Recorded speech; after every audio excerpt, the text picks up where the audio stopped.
Le dossier était toujours dans mon sac, lorsque je me suis garée devant la maison de mes beaux-parents, le matin de Noël. 6 pages, certifiées par un notaire, assez pour changer tout ce qu'il croyait savoir sur moi. Je ne l'avais pas apporté pour prouver quoi que ce soit. Je l'avais pris avec moi, car une partie de moi, celle qui avait passé 3 ans à garder le silence, avait enfin compris que se taire a ses limites. Ce que je ne savais pas encore, c'est qu'au moment du dessert, mon beau-père ferait glisser une enveloppe sur la table. Il allait me demander de disparaître de mon propre mariage, pour la somme de $200 000, et j'allais lui répondre avec quelque chose, qui valait bien plus que de l'argent. Je m'appelle Naomi Ward. J'ai 33 ans, et je suis major dans l'armée de terre des États-Unis. Depuis 4 ans, je suis mariée à un homme nommé Ethan Collins. C'est un ingénieur civil, que j'ai rencontré sur un projet d'infrastructure de base près de Fort Bragg. À l'époque, il portait encore un casque de chantier trop grand pour lui, et il me posait des questions sur les structures porteuses, comme s'il voulait vraiment connaître mon avis. C'est la première chose que j'ai aimée chez lui. Il savait écouter, et il le fait toujours. Notre mariage n'a jamais été compliqué, du moins entre nous deux. C'est tout notre entourage qui a rendu les choses difficiles. La famille d'Ethan. La famille Collins est issue de la vieille bourgeoisie. Ce n'est pas une richesse tape à accent grave-l'œil, ni celle qui fait la une des journaux, mais plutôt ce genre de fortune discrète et générationnelle, celle qui permet de s'offrir des abonnements dans des clubs de golf, et de faire graver son nom sur des plaques en laiton, dans les ailes des hôpitaux. Son père, Richard Collins, a dirigé une société d'investissement privée pendant 30 ans, avant d'en céder les rênes à des personnes, en qui il avait plus confiance qu'en son propre fils. Sa mère, Margaret, possède ce genre de maîtrise de soi, qui vient de décennies passées à ne jamais élever la voix en public. D'une certaine manière, cela la rend encore plus intimidante que si elle se mettait à hurler. Et puis, il y a Victoria, la sœur aînée d'Ethan. Toujours tirée à 4 épingles et dotée d'une langue acérée, elle n'a pas une seule fois, en 4 ans, prononcé mon prénom, préférant m'appeler la femme d'Ethan. Pour eux, j'étais toujours une catégorie, bien avant d'être une personne. La femme de militaire, le salaire du gouvernement, la femme qui avait fait un mariage d'argent, qu'elle s'en rende compte ou non. Ce qu'aucun d'entre eux ne savait, et ce qu'Ethan lui-même ne savait qu'à moitié, c'est qu'il y a 3 ans, mon grand-père est décédé. Et il m'a laissé quelque chose, qu'il n'aurait jamais pu imaginer. Pas seulement de l'argent, bien qu'il y en ait eu beaucoup. Il m'a légué des parts dans 3 entreprises, qu'il avait discrètement bâties depuis les années 1970, ainsi que des terres agricoles réparties dans 2 États. Il m'a aussi laissé un portefeuille immobilier, constitué sans jamais dire à personne à quel point il s'était développé, et un fonds de fiducie familiale. Lorsque l'avocat m'a lu le montant final de ce fonds, je suis restée assise, immobile dans ma voiture, pendant près de 20 minutes, avant d'être capable de conduire pour rentrer chez moi. Je n'en ai jamais parlé à la famille Collins. Certains jours, j'avais même du mal à me l'avouer à moi-même. Ce n'était pas de la honte. Dieu sait que ce n'était pas ça. C'était lié à une chose que mon grand-père m'avait dite, l'année précédant sa mort. Il était assis sur son porche, une couverture sur les genoux, et regardait le soleil se coucher sur ces terres, qui appartenaient à notre famille depuis 3 générations. Ne laisse jamais l'argent décider qui t'aime, Naomi, m'avait-il dit. À l'instant où les gens découvrent ce que tu possèdes, tu ne peux plus jamais faire confiance à ce qu'ils ressentent. Je me suis accrochée à ces mots, comme à des paroles sacrées. Même Ethan savait seulement que j'avais hérité d'un fonds de mon grand-père. C'était vague, non détaillé, le genre de choses dont vous ne demandez pas à votre conjoint de faire l'inventaire. Il n'a jamais insisté. C'est une autre chose que j'aime chez lui. Il a épousé la femme, pas le compte en banque. Alors, quand Margaret a appelé 2 semaines avant Noël, avec cette voix mielleuse que j'avais appris à déchiffrer comme un signal d'alarme, j'ai senti ma poitrine se serrer. Naomi, ma chérie, a-t-elle dit, et je pouvais entendre des glaçons teintés dans un verre, quelque part derrière elle. La famille adorerait que tu te joignes à nous cette année. Nous tous. C'est important. Important. Margaret Collins n'utilisait pas ce genre de mots à la légère. En 4 ans, Je ne l'avais jamais entendu qualifier quoi que ce soit, en rapport avec moi, d'important. Bien sûr, lui ai-je répondu, en gardant une voix neutre. C'est cette même voix que j'utilise, lorsqu'un jeune soldat entre dans mon bureau complètement paniqué, et que je dois incarner le calme dans la pièce. Nous serons là.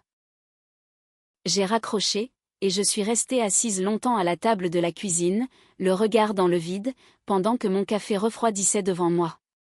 Ethan m'a trouvé dans cet état, quand il est rentré à la maison. Tout va bien, a-t-il demandé. Il a desserré sa cravate, puis a jeté son sac près de la porte, exactement comme il le fait toujours, peu importe le nombre de fois où je lui ai demandé de ne pas le faire. Ta mère a appelé pour Noël. C'est une bonne chose, non? Ils veulent vraiment qu'on soit là. Je voulais y croire. Vraiment. Mais, 4 années de petites remarques, de sourires crispés de la part de Margaret, et cette habitude qu'avait Richard de parler de l'avenir d'Ethan, comme si je n'étais pas dans la pièce. Rien de tout cela ne ressemblait à une famille qui, soudainement et chaleureusement, me voulait à sa table sans aucune raison. Je n'ai rien dit de tout cela à Ethan. J'ai simplement souri, et je lui ai répondu que ce serait bien de revoir tout le monde. Mais cette nuit-là, allongée et éveillée à côté de lui, en l'écoutant respirer d'un rythme régulier et apaisé comme toujours, je me suis surprise à faire une chose, que je n'avais pas faite depuis des mois. Je me suis levée sans faire de bruit, je suis allée vers la petite boîte ignifuge que je garde au fond de notre placard, et j'ai examiné les papiers que l'avocat de mon grand-père m'avait remis. Il y avait les documents de la fiducie, le résumé du patrimoine, ainsi que la lettre manuscrite, celle que mon grand-père m'avait laissée, pour que je ne la lise que si je ressentais un jour le besoin de prouver qui j'étais vraiment. Je ne savais pas encore que j'en aurais besoin, dans exactement 11 jours. Je savais seulement qu'au fond de mes tripes, ce même instinct qui m'avait maintenue en vie pendant 2 déploiements militaires, me disait de me tenir prête. Le trajet en voiture jusqu'au domaine des Collins, ce matin de Noël, m'a paru plus long que jamais. Les grandes grilles, l'allée circulaire bordée de ces haies parfaitement taillées, qui me semblent toujours un peu irréelles. Tout cela ressemblait à un décor de cinéma, construit pour des gens qui n'ont jamais à s'inquiéter de quoi que ce soit. Ethan s'est penché et m'a serré la main, alors que nous nous garions. Ils vont adorer cette journée, a-t-il dit. J'ai regardé la maison, avec ses fenêtres qui diffusaient une lumière chaude sous le ciel gris de décembre, et j'ai ressenti la même oppression dans ma poitrine que lors de l'appel téléphonique. En franchissant cette porte d'entrée, je n'avais aucune idée que je m'apprêtais à vivre le dîner le plus important de ma vie. Je ne savais pas non plus qu'au moment de débarrasser le dessert, je cesserais enfin de protéger ce secret, que je portais en moi depuis 3 ans. La maison sentait le romarin, la dinde rôtie, et il y avait cette légère trace du parfum de Margaret. C'est la même fragrance qu'elle porte depuis le jour où je l'ai rencontrée, une odeur à la fois chère et glaciale, qui rappelle les comptoirs des grands magasins en décembre. Pendant la première heure, tout a semblé presque normal. Richard a servi le vin, et il a interrogé Ethan sur un projet de pont à Charlotte. Victoria m'a montré des photos du spectacle de danse de sa fille sur son téléphone. Mais elle le tenait juste assez loin, pour que je ne puisse pas vraiment voir l'écran. D'une certaine manière, cela semblait intentionnel, même si je n'aurais pas pu le prouver. Margaret s'affairait autour de la table, déplaçant une fourchette d'1 centimètre vers la gauche, puis la remettant à sa place. J'étais assise là, dans ma seule jolie robe. C'est cette robe verte, celle qui, selon Ethan, fait ressortir la couleur de mes yeux. Et je me suis laissé croire, juste un court instant, que peut-être, cette année serait différente. Peut-être que 4 ans, c'était suffisant. Peut-être que les gens finissent par s'adoucir. J'aurais dû faire confiance à mon instinct, dès l'instant où nous étions dans l'allée. Le dîner en lui-même s'est bien passé. La dinde, les patates douces avec cette garniture au guimauve, que Margaret s'obstine à préparer malgré les plaintes de Richard au sujet de son cholestérol, et puis, cette belle porcelaine qui ne sort des placards que 2 fois par an. Ethan était assis à côté de moi, et son genou frôlait le mien sous la table, de temps en temps. C'est une de ces petites habitudes, qui me donne toujours l'impression que nous formons une équipe, même lorsque nous sommes entourés de personnes qui ne nous voient pas de cette façon. C'est alors que Richard a posé son verre de vin. Pas brutalement, ni de façon théâtrale, mais d'un geste très délibéré. C'était le bruit d'un homme, qui a passé 30 ans à diriger des réunions de conseil d'administration, et qui sait exactement comment dominer une pièce, avec le plus petit des gestes. Il faut qu'on parle de quelque chose, a-t-il dit. En famille. Victoria a plongé la main dans son sac, et en a sorti une enveloppe Kraft. Elle l'a fait glisser sur la nappe, en ma direction, du bout de ses 2 doigts, comme si elle ne voulait pas la toucher plus longtemps que nécessaire. Mon nom était tapé à la machine sur le devant. Ce n'était pas écrit à la main, mais bien dactylographié, comme un document préparé par l'assistant de quelqu'un, plusieurs jours à l'avance. Je ne l'ai pas ouverte tout de suite. J'ai d'abord regardé Ethan. Son visage s'était figé, d'une manière que je reconnaissais bien, c'était cette même immobilité que j'avais vue, le jour où son père avait critiqué son choix de filière à l'université. Il y avait de la confusion, et, juste en dessous, une lueur d'effroi. « Qu'est-ce que c'est » ai-je demandé, d'une voix égale. Cette même voix que j'utilise, quand une situation commence à déraper, et que quelqu'un dans la pièce se doit de rester calme. « Ouvre-la » a dit Margaret, d'un ton doux, comme si elle m'offrait un cadeau. À l'intérieur, il y avait une proposition de règlement financier. 200 000 $, ainsi qu'une aide à la réinstallation pour un nouveau poste. Il l'avait rédigé comme si ma carrière n'était qu'un simple inconvénient à gérer. Il y avait aussi un acompte, pour acheter un appartement, dans un endroit pratique, était-il écrit, bien que le terme « pratique » ne précisait jamais pour qui. Le tout était soumis à une seule et unique condition, que je demande le divorce d'avec Ethan. J'ai lu le document 2 fois, pour être bien certaine de ne pas mal comprendre. Mais ce n'était pas le cas. Naomi, a commencé Margaret, en croisant les mains sur la table, avec l'air de quelqu'un qui s'apprête à prononcer un éloge funèbre. Notre fils a besoin d'une femme, qui soit en accord avec la direction que prend cette famille. Quelqu'un qui puisse se tenir à ses côtés, dans les sphères qui comptent. Nous pensons sincèrement, du fond du cœur, que tu mérites quelqu'un qui comprenne aussi cette vie-là. Quelqu'un qui soit à la hauteur. À la hauteur. Je suis resté bloqué sur cette phrase un instant, la sentant s'abattre sur moi, comme on reçoit une gifle. Ce n'était pas exactement douloureux, mais c'était profondément humiliant, par la façon dont cela continuait de brûler sur la peau. Richard s'est penché en avant. « Tu es major » a-t-il dit, et la manière dont il a prononcé mon grade donnait l'impression que c'était une faute, pour laquelle je devais m'excuser. C'est admirable, sincèrement. Mais Ethan va un jour diriger les affaires de cette famille. Il a besoin de quelqu'un qui apporte quelque chose de concret. Un capital, des relations, pas, il a fait une pause, choisissant ses mots, avec la précision d'un homme habitué à être écouté. Pas un salaire du gouvernement, ni une expérience de combat. J'ai senti Ethan se raidir à côté de moi. « Papa » a-t-il dit, d'une voix basse mais tranchante. « Ça suffit. » Ce n'est pas une insulte, fils. C'est la réalité, a répondu Richard. J'ai bâti l'avenir de cette famille, en prenant des décisions stratégiques. J'attends la même chose de toi. Victoria est intervenue, la voix mielleuse. C'est exactement le ton qu'elle prend toujours, juste avant de dire quelque chose de cruel. Nous aimons tous Naomi, vraiment. Mais, bien aimer quelqu'un, et construire une vie avec cette personne, ce sont 2 choses très différentes, n'est-ce pas? J'ai regardé autour de cette table. J'ai observé la porcelaine, le cristal, ainsi que la peinture à l'huile du propre père de Richard, suspendue au-dessus du buffet comme un juge silencieux, et je n'ai rien dit. Ce n'est pas parce que je manquais de mots. J'en avais plein la tête. Mais j'avais appris, il y a bien longtemps, dans des salles de réunion remplies d'hommes qui me sous-estimaient, que la première personne qui prend la parole dans un moment pareil, est généralement celle qui en perd le contrôle. Alors, je les ai laissés continuer. Richard s'est tourné vers Ethan. « Si tu ne mets pas fin à ce mariage, a-t-il dit, je te retirerai du fonds familial. Pas d'héritage, pas de siège dans l'entreprise, absolument rien. » La mâchoire d'Ethan s'est contractée, et pendant un long moment, je l'ai regardé faire le choix de qui il allait devenir, pour le reste de sa vie. Alors, prends tout, a-t-il dit doucement. Garde tout ça. Je ne quitterai pas ma femme pour un tableau financier.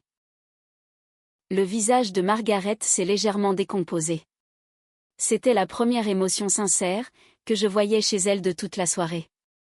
Le regard de Richard, lui, est devenu dur et froid. Tu es en train de tout gâcher, a-t-il dit. Non, a répondu Ethan. Je garde la seule chose qui compte vraiment. J'ai passé la main sous la table pour trouver la sienne, je l'ai serrée fort, et je n'ai toujours pas prononcé un mot. Pas encore. Parce que, quelque part au cours de ces 5 dernières minutes, en regardant mon beau-père essayer de me racheter mon propre mariage, comme si j'étais un vulgaire article sur une liste de négociations, quelque chose en moi était devenu très calme, et très clair. J'ai pensé à mon grand-père, sur ce porche, avec la couverture sur ses genoux, en train de me dire de ne pas laisser l'argent décider qui m'aime. J'ai pensé au dossier, qui reposait dans mon sac, près de la porte d'entrée, et j'ai décidé qu'il était temps. La pièce était devenue silencieuse, de cette manière si particulière, ce silence qui précède juste le moment où quelque chose va se briser. Margaret tamponnait le coin de son œil avec sa serviette. C'était plus pour l'effet de mise en scène, je suppose, que pour de véritables larmes. Richard était assis, les bras croisés, attendant qu'Ethan change d'avis, à la manière d'un homme qui attend simplement que l'orage passe. Victoria n'arrêtait pas de regarder, tour à tour, son père et son frère, comme si elle assistait à un match de tennis, sur lequel elle aurait déjà parié. Je me suis levée, sans aucune théâtralité. Je n'ai pas repoussé ma chaise violemment, et je n'ai pas élevé la voix. Je me suis simplement levée, j'ai marché jusqu'au couloir de l'entrée, là où j'avais laissé mon sac sur le petit banc près de la porte, et je suis revenue, avec un dossier entre les mains. D'un bleu marine très sombre, le genre de dossier que l'on trouve dans n'importe quel bureau d'avocat. Il n'avait rien de remarquable, si ce n'est le poids de ce qu'il contenait. Je l'ai déposé au centre de la table, juste à côté de l'enveloppe abandonnée, dont dépassait encore leur fameuse offre de règlement. Puisque nous parlons de ce que les gens apportent dans un mariage, ai-je dit, d'une voix calme, presque douce, je pense qu'il est temps pour vous, de comprendre ce qui se trouve vraiment en face de vous, depuis maintenant 4 ans. Personne n'a bougé.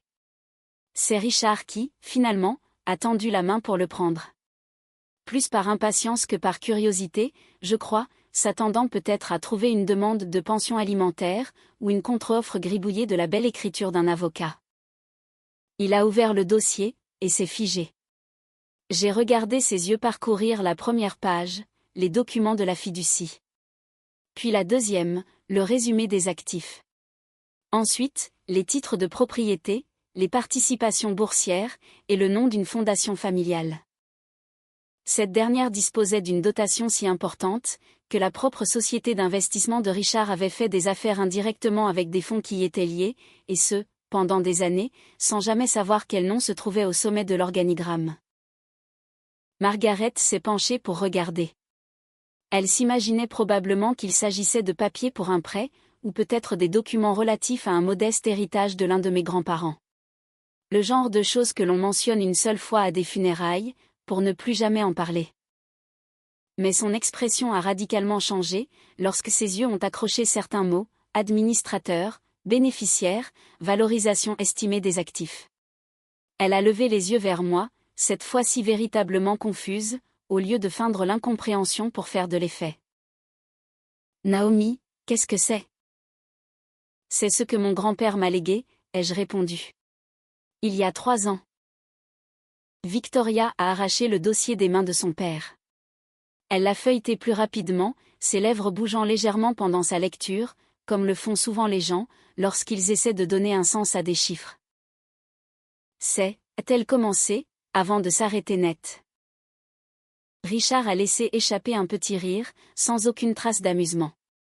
C'est ce genre de rire que les hommes utilisent, lorsqu'ils tentent de se convaincre eux-mêmes de quelque chose. C'est une invention, a-t-il dit. Bien essayé, mais j'ai vu de vrais documents de fiducie au cours de ma carrière, et je sais à quoi ressemble un faux. Je m'attendais à cela. Richard Collins avait passé 3 décennies à s'imaginer qu'il était toujours la personne la plus intelligente, dans n'importe quelle pièce où il mettait les pieds. Et je comprenais bien qu'un homme comme lui n'abandonne pas cette certitude si facilement, pas même lorsque les preuves sont étalées juste devant lui. Alors, je n'ai pas cherché à débattre. J'ai tout simplement sorti mon téléphone, j'ai lancé un appel vidéo, et je l'ai posé sur la table, face au groupe. Ça a sonné 2 fois avant que l'appel n'aboutisse, et le visage qui est apparu à l'écran était un visage que Richard connaissait bien. C'est là que j'ai pu voir la première fissure dans sa maîtrise de lui-même. Harold Whitfield, associé principal dans l'un des plus anciens cabinets de droit des successions de la côte est. Un homme à qui l'entreprise de Richard avait d'ailleurs envoyé des clients, à plusieurs reprises au fil des années. Monsieur Collins, a dit Harold d'un ton agréable, en ajustant ses lunettes à l'écran. Naomi m'a demandé de confirmer, pour le bénéfice de votre famille, la légitimité et le statut actuel du fonds de fiducie de la famille Ward. Je suis en mesure de vous certifier que tous les documents contenus dans ce dossier sont exacts, à jour, et légalement contraignants. Madame Ward Collins occupe son poste de bénéficiaire principale, ainsi que de co-administratrice, depuis maintenant 3 ans. Le visage de Richard avait pris exactement la couleur de la nappe.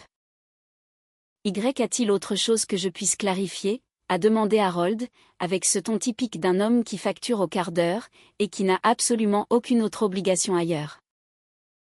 Personne ne lui a répondu. J'ai remercié Harold, je lui ai dit que je le rappellerais, puis j'ai mis fin à l'appel. Le silence qui a suivi était très différent du précédent. Il était bien plus lourd. La main de Margaret avait glissé jusqu'à sa poitrine, s'y posant comme si elle vérifiait son propre pouls. C'est Victoria qui a finalement pris la parole. Sa voix était plus faible, que je ne l'avais jamais entendue. Naomi, qu'est-ce que c'est exactement? Qu'est-ce que tout cela vaut, en réalité? Je l'ai regardée pendant un long moment. Cette femme qui avait passé 4 ans à m'appeler « la femme d'Ethan », plutôt que par mon prénom, et qui ne m'avait pas posé une seule question sur ma vie, à part pour savoir si l'armée me plaisait toujours. Comme s'il s'agissait d'un simple passe-temps, dont je finirais bien par me lasser. Ça vaut exactement le montant qui est inscrit sur la page, lui ai-je répondu. Mais ce n'était vraiment pas la question que vous auriez dû vous poser, au cours de ces 4 dernières années. Ethan n'avait pas prononcé un seul mot, pendant tout ce temps. J'ai jeté un coup d'œil dans sa direction, et je l'ai vu fixer le dossier, puis moi. Son expression oscillait entre le choc et quelque chose que je n'arrivais pas encore tout à fait à nommer. Ce n'était ni de la colère, ni un sentiment de trahison. C'était quelque chose de plus silencieux, et de beaucoup plus complexe. On aurait dit un homme, en train de recalculer toutes les certitudes, sur lesquelles il avait fondé sa vie. Richard a tendu la main vers son verre de vin, mais l'a trouvé vide. Il l'a reposé, sans se resservir. Pourquoi, a-t-il fini par dire, et sa voix avait perdu toute trace de cette autorité, qu'elle portait pourtant au début du dîner. Pourquoi nous avoir caché une chose pareille? J'ai pensé au porche de mon grand-père, à la couverture, et à la façon dont le soleil, lent et orangé, s'était couché sur ces terres. Des terres qui appartenaient à notre famille, bien avant que la moindre once de la fortune des Collins n'existe. Parce que je voulais savoir, ai-je dit doucement, si l'un d'entre vous serait un jour capable de me voir, moi. Pas ce que je possédais. Mais moi. Personne dans cette pièce n'avait de réponse à cela. Le visage de Harold était encore bien présent dans tous les esprits, lorsque j'ai décidé qu'il n'avait pas encore saisi toute l'ampleur de la situation.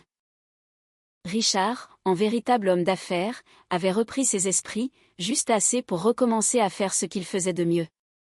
Il évaluait la valeur de la situation, faisant défiler les chiffres derrière ses yeux, alors même que ses mains tremblaient légèrement sur la nappe. « Donc, tu as de l'argent, a-t-il dit, en tentant de reprendre le dessus. Une fiducie. Très bien. Évidemment, cela change certaines choses, mais ça ne. Il y a autre chose, l'ai-je coupé.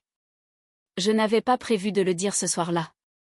Une partie de moi avait même imaginé garder cette carte bien précise cachée indéfiniment. De la même manière que vous gardez vos atouts secrets, même lorsque vous avez déjà remporté la partie. Mais, en regardant Richard essayer de retrouver sa contenance, en le voyant chercher par tous les moyens, une façon de rester la personne la plus puissante à cette table, j'ai compris qu'il avait besoin de la vérité tout entière, et non d'une simple fraction. Le fond n'est pas la seule chose que mon grand-père m'a léguée, ai-je continué. Je préside également la fondation de la famille Ward, et je siège au conseil d'administration des 3 entreprises qu'il a bâties. J'occupe notamment une position de contrôle au sein d'un groupe de holdings agricoles. Un groupe qui, il s'avère, a fait énormément d'affaires avec plusieurs fonds d'investissement au fil des années.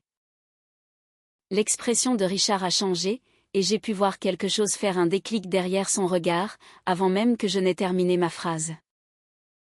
Quel fonds, a-t-il demandé. Ce n'était pas vraiment une question. Ces mots sont sortis d'un ton plat, presque comme un homme, qui se prépare à entendre un diagnostic médical dont il se doute déjà. Je lui ai donné les noms, il y en avait 3. Des fonds avec lesquels sa propre société s'était associée à maintes reprises, au cours de la dernière décennie. Des fonds qui avaient fourni le capital nécessaire, pour 2 de ses plus grands développements commerciaux. Des fonds dont les processus d'approbation exigeaient la validation finale, de la part d'un petit comité d'actionnaires majeurs. Des actionnaires dont les identités étaient rarement rendues publiques, tout simplement, parce que la plupart d'entre eux préféraient qu'il en soit ainsi. J'ai eu l'autorité finale d'approbation dans 2 de ces comités, au cours des 18 derniers mois, ai-je ajouté doucement, y compris pour le fonds qui a financé le projet de la Tour Méridian. La Tour Méridian, c'était le joyau de la couronne de Richard. C'était ce bâtiment, avec son nom gravé dans le marbre du hall d'entrée. C'était ce projet, dont il s'était vanté à chaque réunion de famille depuis 2 ans, comme s'il s'agissait d'un monument érigé à son propre génie. Son visage est passé de la pâleur, à une teinte qui se rapprochait dangereusement du gris. C'est impossible, a-t-il lâché, mais toute la certitude avait complètement disparu de sa voix. Je l'aurais su. Mes collaborateurs l'auraient signalé.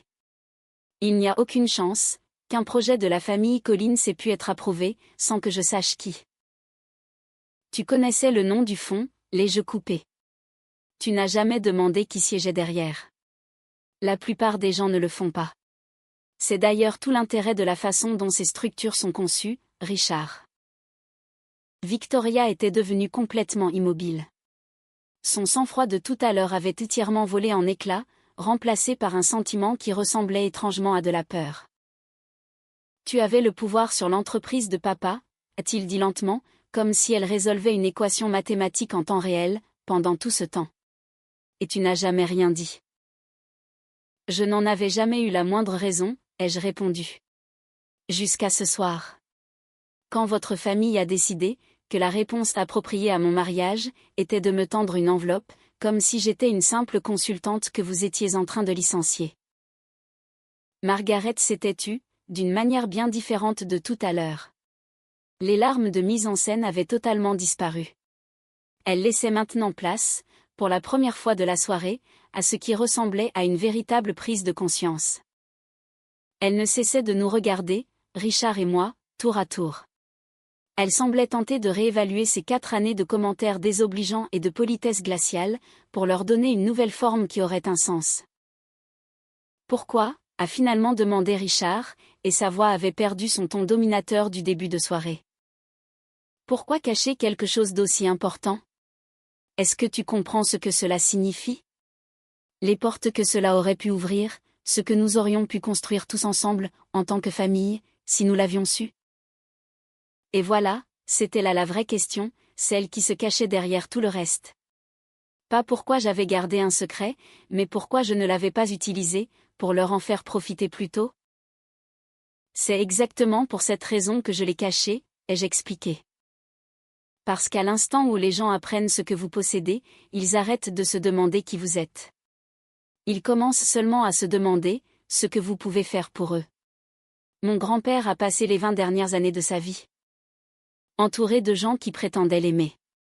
Jusqu'au jour où son testament a été lu, et où j'ai pu découvrir combien de ses relations n'avaient été, depuis le tout début, que de simples transactions financières. Il m'a fait promettre de ne pas répéter son erreur. Ethan s'est penché vers moi, et a de nouveau pris ma main sous la table. Mais cette fois-ci, c'était différent. Ce n'était pas exactement du réconfort, c'était quelque chose de beaucoup plus solide, de la solidarité.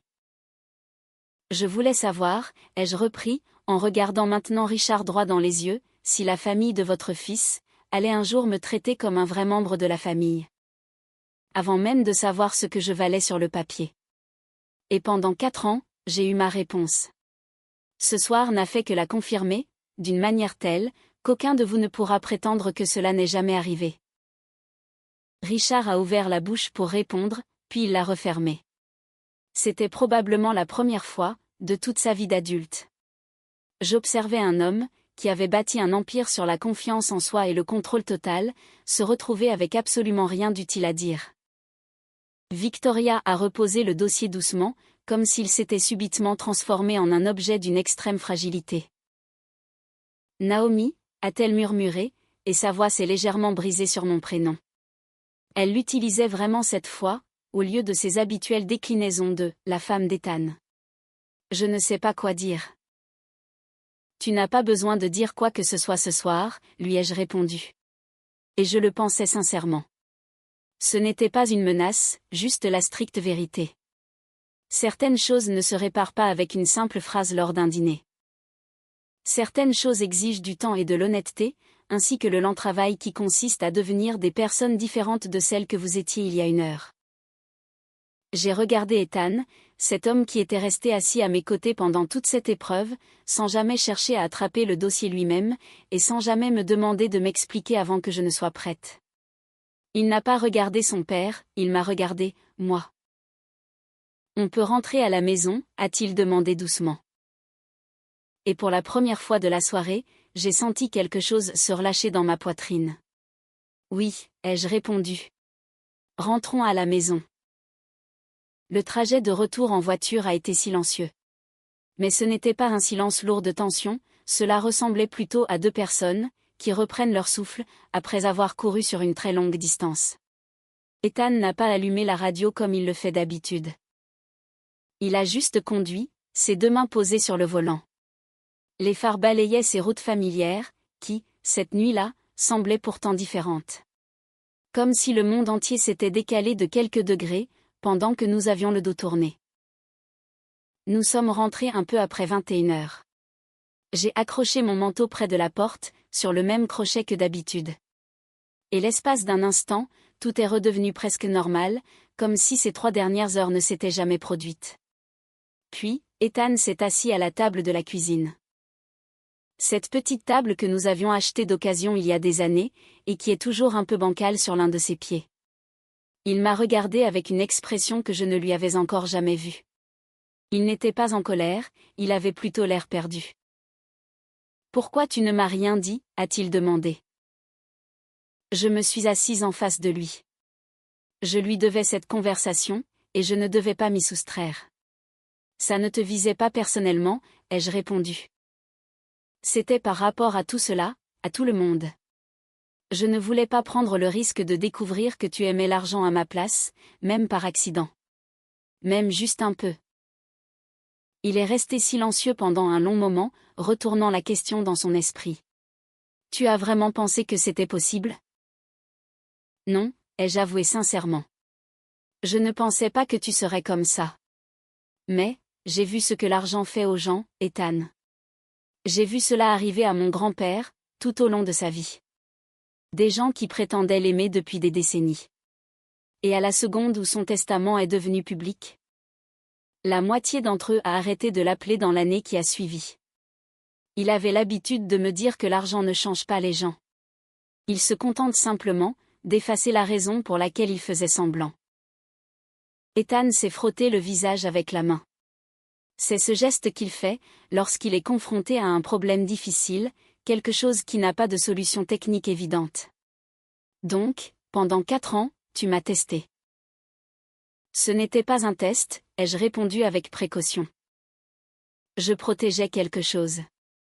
Nous 2, en toute honnêteté. Je voulais un mariage, qui n'ait absolument rien à voir avec le patrimoine de l'une ou l'autre de nos familles. Je voulais que nous construisions notre vie, selon nos propres règles. Nous avons construit quelque chose selon nos propres règles, a-t-il dit doucement. Cet appartement, au-dessus de la quincaillerie, pendant notre première année. Tu te souviens de ce radiateur, qui claquait toute la nuit? J'ai failli sourire en y repensant. Tu plaisantais souvent, en disant que c'était du code Morse. Je n'ai jamais réussi à déchiffrer ce qu'il essayait de nous dire, a-t-il ajouté. Et il y avait maintenant, la plus infime trace d'un sourire dans sa voix. La tension dans la cuisine commençait légèrement à s'atténuer. Probablement qu'il nous fallait un nouveau radiateur, ai-je plaisanté. Il a ri. Un rire bref, un son un peu surpris, comme s'il s'était échappé avant qu'il n'ait eu l'intention de le laisser sortir. Et pendant un instant, le poids de cette longue soirée s'est légèrement envolé. Puis, son visage est redevenu sérieux. Il faut que tu saches une chose, a-t-il affirmé. Je ne t'ai pas épousé pour tout ce que ma famille aurait pu m'offrir. Et je ne t'ai certainement pas épousé, pour quoi que ce soit que tu aurais pu me cacher. Je t'ai épousé parce que tu es la seule personne qui m'ait jamais donné l'impression d'être moi-même, au lieu d'être un Collins. Est-ce que tu comprends, qu'à tes côtés, je n'ai jamais eu besoin de jouer le moindre rôle? J'ai senti ma gorge se nouer. Ce genre de serment, qui arrive juste avant qu'une véritable émotion ne vienne briser le sang-froid que vous avez maintenu tout au long de la soirée. Je sais, ai-je dit doucement. J'ai toujours su ça de toi. C'est exactement pour cette raison que je t'ai fait suffisamment confiance pour tout révéler à tout le monde ce soir. Pas à cause de leur offre de règlement, mais parce que j'étais prête. Il a tendu le bras par-dessus la table pour prendre ma main, son pouce caressant lentement mes jointures, comme il le fait toujours lorsqu'il réfléchit. Parle-moi de lui, m'a-t-il demandé. De ton grand-père. J'ai l'impression de ne l'avoir jamais vraiment connu. Et apparemment, il a façonné la personne que tu es, bien plus que je ne l'avais compris. Alors, je lui ai parlé du Porsche, et de cette couverture sur ses genoux, pendant son tout dernier automne. Je lui ai raconté la façon dont il parlait de sa terre, comme si elle avait sa propre mémoire, se souvenant de chaque main qu'il avait un jour travaillée. Je lui ai parlé de cette année, où mon grand-père a découvert qu'un cousin ne venait lui rendre visite, que depuis qu'une rumeur d'héritage d'une tante s'était répandue. Je lui ai expliqué comment, par la suite, quelque chose en lui s'était tu, devenant extrêmement méfiant, comme une blessure qui ne s'était jamais refermée. Je lui ai raconté que mon grand-père avait coutume de dire que la richesse n'était utile que pour révéler le vrai caractère des gens, mais jamais pour le forger. Ethan a écouté, comme il le fait toujours. Avec une attention totale, et sans jamais m'interrompre. C'est cette même qualité, qui m'avait poussé à lui faire confiance, dès la toute première semaine de notre rencontre. Nous aurions dû avoir cette conversation il y a des années, a-t-il fini par dire. Peut-être, ai-je admis, mais je ne pense pas qu'aucun de nous n'était prêt pour cela il y a des années. Je crois que nous devions d'abord bâtir quelque chose de vrai. Quelque chose qui n'avait absolument rien à voir avec tout cela, avant que notre couple ne puisse survivre à une telle épreuve. Nous sommes restés assis là pendant un long moment, sans dire grand-chose. Nous étions simplement là, ensemble, dans le calme de la cuisine. Le lave-vaisselle bourdonnait doucement en arrière-plan, et la lumière extérieure du Porsche projetait un petit cercle chaleureux sur l'allée. Je repensais à toutes ces nuits que j'avais passées sur la base militaire, pendant qu'Ethan m'attendait. Aux vacances modestes que nous avions prises, parce que c'était tout ce que notre budget permettait à l'époque. Et à ces années, où aucun de nous n'avait la moindre idée de ce qui nous attendait, dans cette boîte ignifuge, cachée au fond de notre placard. Rien de tout cela ne concernait l'argent. Il s'agissait simplement de nous choisir mutuellement, encore et encore, par de petites attentions ordinaires. Des choses que personne, à cette table de Noël, n'aurait jamais comprises comme étant importantes. Pour ce que ça vaut, a finalement dit Ethan, la voix plus douce maintenant, je suis heureux que ce soit réel. Pas pour ce que cela implique pour nous financièrement, mais parce que cela signifie que tu vas enfin pouvoir arrêter de porter ce poids toute seule. Je l'ai regardé, cet homme qui m'avait choisi plutôt que son héritage, et ce, sans la moindre hésitation. J'ai alors senti que quelque chose, qui était resté agité en moi pendant 3 longues années, s'apaisait enfin dans ma poitrine. Je ne suis plus seule, ai-je murmuré. Je ne l'ai pas été depuis un moment. C'est juste que je ne m'étais pas encore autorisée à y croire pleinement. Les appels ont commencé le lundi suivant. D'abord Margaret, à 9 heures du matin. Sa voix était prudente, d'une manière que je ne lui avais jamais connue. Elle était dépouillée de son vernis habituel. Naomi, j'ai passé la moitié de la nuit à repenser à notre dîner, a-t-elle dit. J'ai dit des choses que je n'aurais pas dû dire sur ta carrière et sur ta valeur. J'aimerais te présenter de vraies excuses, si tu me le permets. J'ai écouté. Je ne l'ai pas interrompue, mais je ne me suis pas non plus précipitée pour la rassurer, comme elle semblait le souhaiter. J'apprécie que tu dises cela, lui ai-je répondu.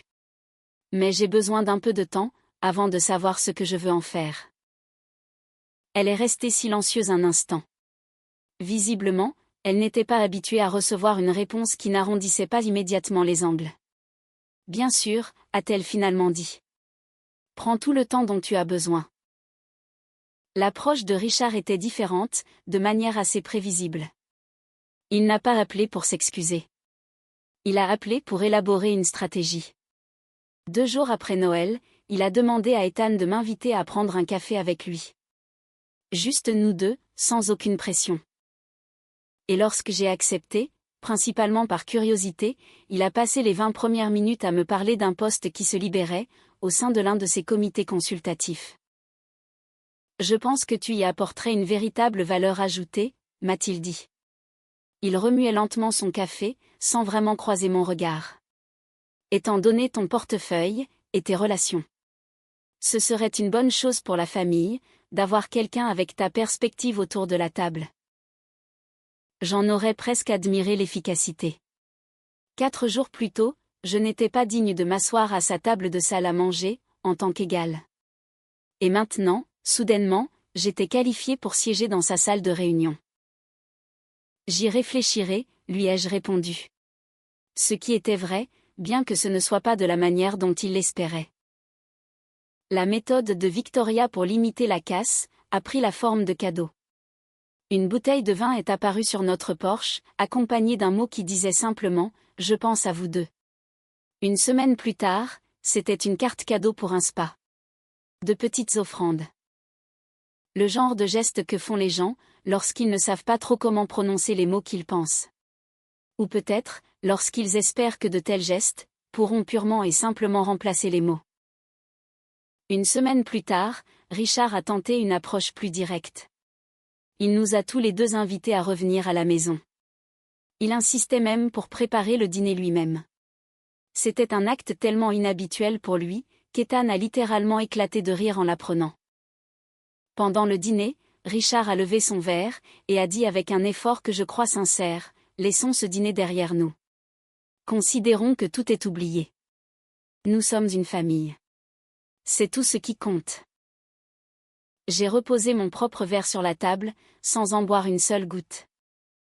Richard, lui ai-je dit, j'apprécie le geste. Mais le respect, ce n'est pas quelque chose que l'on peut appliquer de manière rétroactive, une fois qu'on a découvert la valeur financière de quelqu'un. Le respect doit exister bien avant cela. Il doit exister indépendamment de cela. Il m'a regardé longuement. Quelque chose travaillait derrière son regard. Une vieille certitude commençait enfin à se fissurer, sous le poids écrasant d'une vérité qu'il ne voulait pas accepter.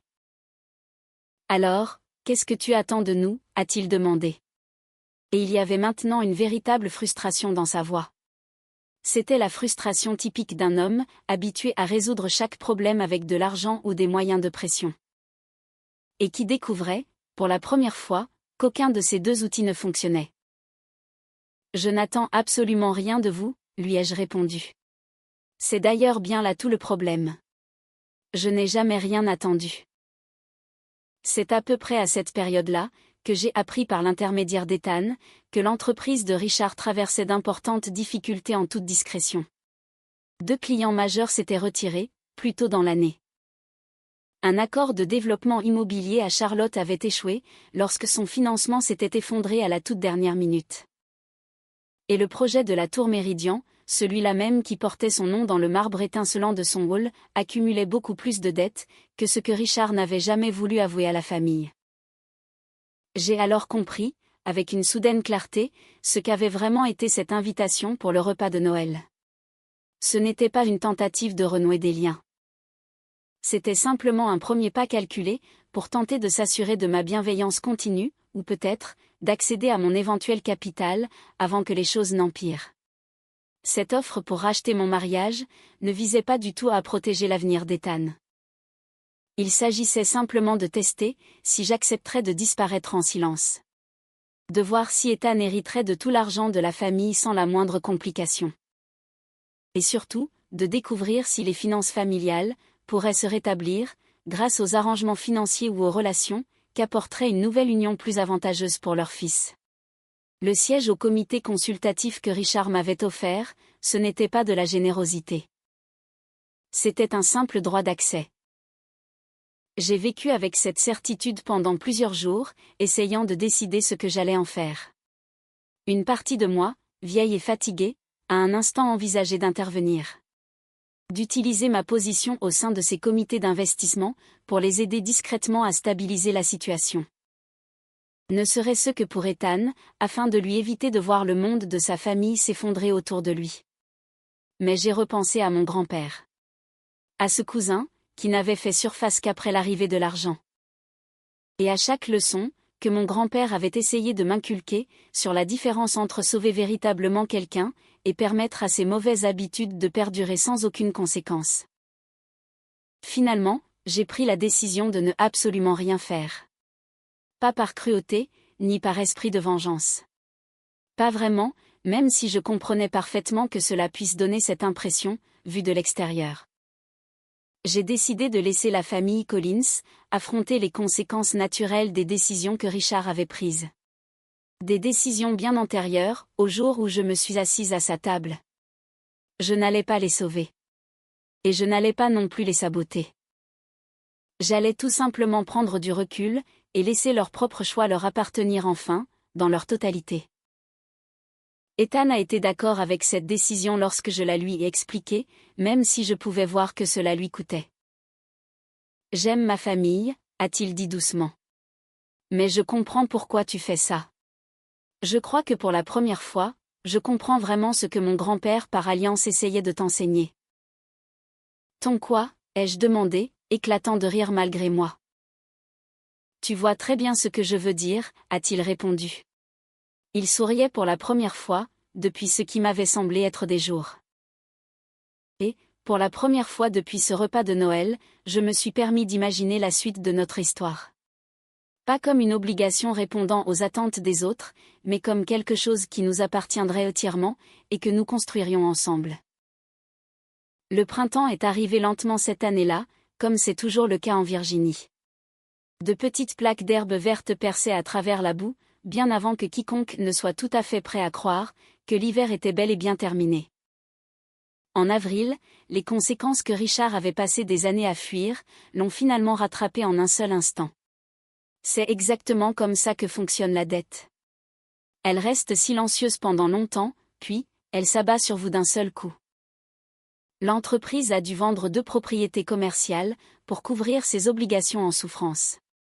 La tour Méridien, son joyau absolu dont le nom brillait dans le marbre du hall, a finalement été revendu à un tout autre promoteur immobilier. Le marbre a probablement été remplacé, ou réutilisé par quelqu'un, qui n'a aucun souvenir de cet homme. Cet homme qui s'était autrefois tenu juste en dessous, pour couper des rubans d'inauguration, en souriant fièrement aux photographes.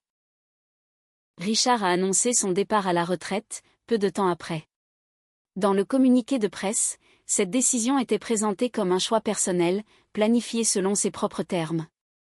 Mais quiconque y prêtait attention, comprenait très bien qu'il en était tout autrement. Victoria a quitté l'entreprise familiale vers la même époque. Elle a accepté un poste dans une toute autre société, une entreprise qui n'avait aucun nom, Collins, imprimé sur le papier en tête. Ethan m'a dit qu'elle en semblait presque soulagée. Comme si on lui avait enfin accordé une permission, dont elle ignorait avoir besoin, pour bâtir quelque chose qui lui appartiendrait véritablement. Margaret m'a envoyé une lettre ce printemps-là. Pas un email, pas un SMS, mais une vraie lettre manuscrite. Son écriture était soignée, mais tremblait légèrement, d'une manière que je n'avais pas remarquée lors de Noël.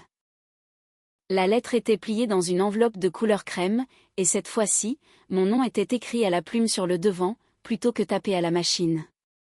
Je l'ai lu, seul, à la table de notre cuisine. C'était cette même table bancale, où Ethan et moi nous étions assis, lors de cette fameuse nuit de décembre, pour reconstruire notre mariage, dans le calme et la sincérité la plus totale. Margaret parlait de ses regrets. Elle évoquait le fait d'avoir regardé son mari bâtir un empire, en partant du principe que la valeur pouvait toujours se mesurer, se compter, et se vérifier sur le papier. Elle expliquait d'avoir réalisé, mais beaucoup trop tard, qu'elle avait elle-même intégré cette façon de penser, dans sa manière de traiter les gens autour d'elle, y compris moi. Elle ne me demandait absolument rien dans cette lettre. Elle s'excusait simplement, de façon claire et sans aucune condition.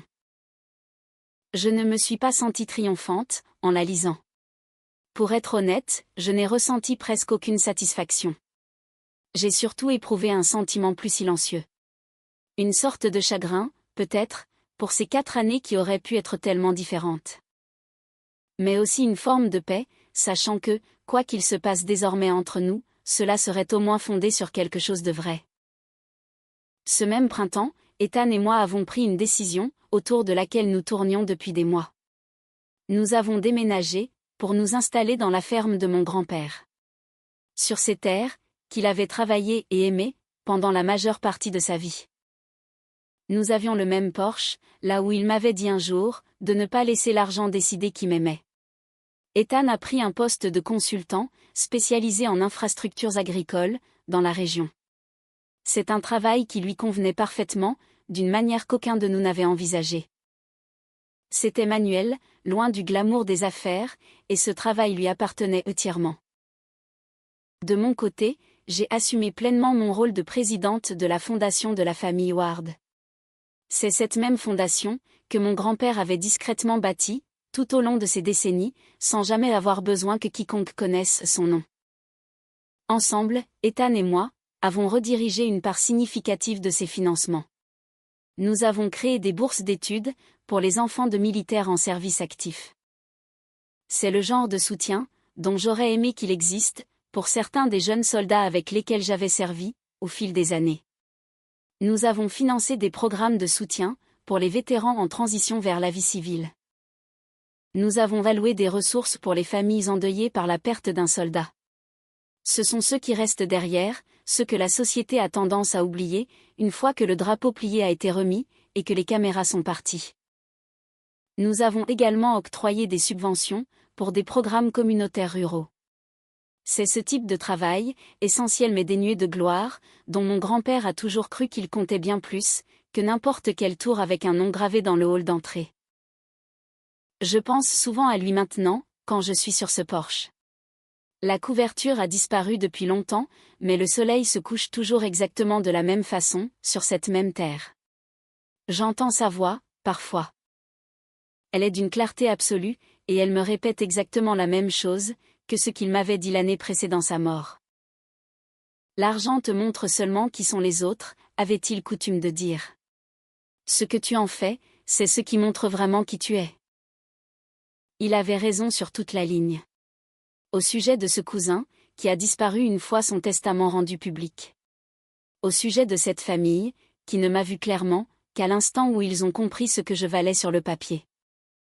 Et au sujet de cette certitude tranquille, le véritable amour, celui qui mérite d'être conservé, n'a jamais besoin d'une preuve de fortune, pour exister en premier lieu. En décembre dernier, Ethan et moi avons organisé notre propre repas de Noël, pour la toute première fois. Il y avait une petite table, aucune enveloppe Kraft, aucune offre de règlement financier déguisée en fausse sollicitude. Il y avait simplement des gens, qui avaient véritablement choisi d'être là, parce qu'ils en avaient envie. Et non pour ce qu'ils risquaient d'hériter ou de perdre. La chaise de mon grand-père est restée vide, en bout de table. C'est ainsi que nous avons décidé de la garder, chaque année, à partir de maintenant. Ce n'est pas par tristesse, mais par un profond respect pour cet homme. Celui qui m'a appris, bien avant que quiconque n'essaie de me racheter mon propre mariage, à quoi ressemble très exactement une véritable famille. Si vous êtes arrivé jusqu'ici avec moi, je pense que vous avez probablement compris quelque chose. Quelque chose que beaucoup de gens passent toute une vie à apprendre, à leurs dépens. C'est que les personnes qui vous aiment sincèrement n'ont jamais attendu de découvrir combien vous valez.